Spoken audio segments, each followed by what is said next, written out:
මාළු මිරිස් රසටම හදාගන්න පුළුවන් විදියක් තමයි අද බලන්න යන්නේ. ඉතින් අපි ඉක්මනින්ම වීඩියෝ එකට යමු කොහොමද මේ ලස්සන පාටට හරිම රසට මාළු මිරිස් පිරුම හදාගත්තේ කියලා බලන්න. මුලින්ම අපි මාළු මිරිස් කරල ඇතුළට දාන පිරවුම තමයි හදාගන්න ඕන. මේ විදියට පෑන් එකක් ලිපිට තියලා තෙල් මේස් හැඳේකමාරක් මම එකතු කරගෙන තෙල් ටික රත් වුණාට පස්සේ රම්පේ කරපිංචා ටික එකතු කරගෙන ටෙම්පරාදු කරගන්නවා. ඊළඟට පොඩි කරගත්ත සමන් ටිකක් දාගමු. සමන් ටික ටිකක් ටෙම්පරාදු වෙන්න ඇරලා අපි ඒකට ඉඟුරු සුදුලුණුත් එකතු කරගෙන ටෙම්පරාදු කරගමු. ඒත් එක්කම ඉඟුරු සුදුලුණු ටිකක් කපලා මේ විදිහට කොටුවට ඒ ටිකක් දාලා තව ටිකක් වෙලා ටෙම්පරාදු කරගමු. ඊළඟට මේ විදිහට ලොකු බීලුණු ගෙඩියක් කොටු හැඩයට කපලා එකතු කරගන්නවා. මේ විදිහට ෆිලින් එකට දාන දේවල් චූටි වෙන්න කපා ගත්තාම අපිට පිරවුම පුරවන්න ලේසි. ඊළඟට පොඩි කුරුඳු පොතු කෑල්ලකුත් එකතු කරලා කවලම් කරලා ලුණු ටික පොඩ්ඩක් මැලවෙන්න මේ විදිහට වහලා තියාගමු. දැන් මේ ලුණු ටික අපේ මැලවිලා අපි මේ වෙලාවේ අපේ පහේ ටික එකතු කරගමු.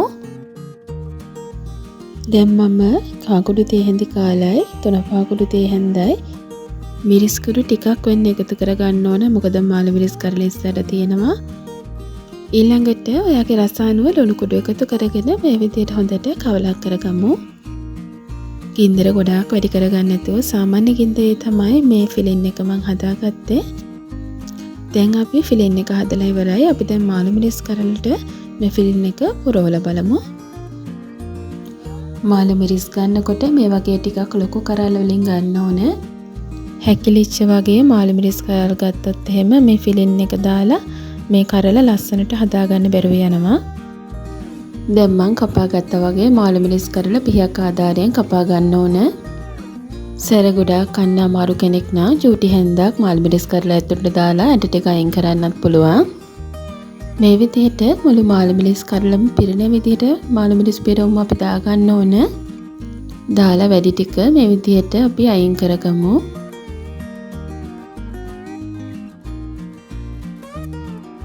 මේ විදිහට අපි ඔක්කොම මාළු මිරිස් වල පිරවුම දාගමු.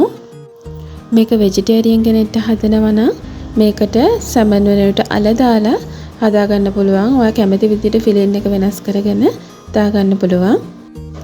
ඉතින් මේ තියෙන්නේ අපි හදාගත්ත මාළු මිරිස් පිරවුම් ටික. දැන් අපි අපේ කරි එක හදාගමු.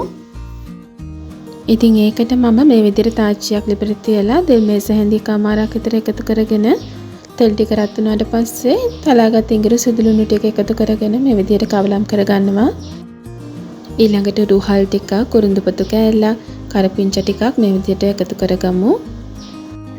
ඔයා ගන්න මාළු මිරිස් ප්‍රමාණයත් එක්ක ගන්න භාජනය තීරණය කරන්න. මොකද මාළු මිරිස් එක උඩ එක දාන්න බෑ හදනකොට අතුර ගන්න ඕන. ඒ නිසා ප්‍රමාණවත් වෙන විදිහේ මැටි ඇතිලියක් හරි මේ විදිහේ තාච්චියක් හරි අරගෙන හදාගන්න පුළුවන්. ඊළඟට මම කපාගත්ත ලුණු ටිකක් රම්පේ කෑල්ලක් එකතු කරගත්තා. ඒ ටිකක් ටෙම්පරාදු වුණාට පස්සේ පහේ ටික එකතු කරගත්තා. කහ ටිකක් තුන පහ ටිකක් තමයි එකතු කරගත්තේ. ලිපේ ගින්දර අඩුවම කරලා තමයි පහේ ටික බෙද ගන්න ඕන. අඩු ගින්දරේ විනාඩියක් විතර පහේ ටික බෙදුනට පස්සේ අපි පොල් කිරි එකතු කරගමු.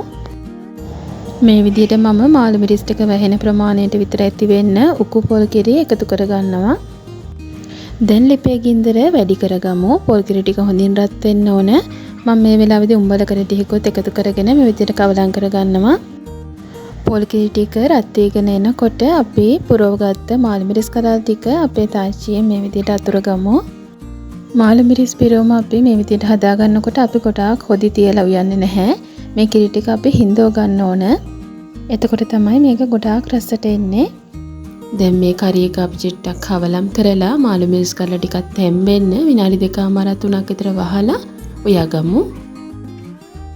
ඉතින් මේ විනාඩි 3කට විතර පස්සේ මාළු මිරිස් කරලා අනිත් පැත්තට පොඩ්ඩක් හරවලා ඒ පැත්තත් තැම්බෙන්න අපි තවත් විනාඩි 1-2ක් විතර උයාගමු. දැන් මේ විනාඩි 5කට විතර පස්සේ ඔයාලට පේනවා ඇති හොඳින් කිරි ටික හිඳිලා නිකන් දැවටිල්ලක් වගේ තමයි ඉතුරු වෙලා තියෙන්නේ. ඉතින් මෙන්න මේ වගේ වෙනකන් අපි මේක උයා ගන්න ඕන. ඉතින් channel එක subscribe කරලා අපිත් එක්ක එකතු වෙන්න කියලා ආදරෙන් මතක් කරනවා. හැමෝටම බොහොම ස්තුතියි.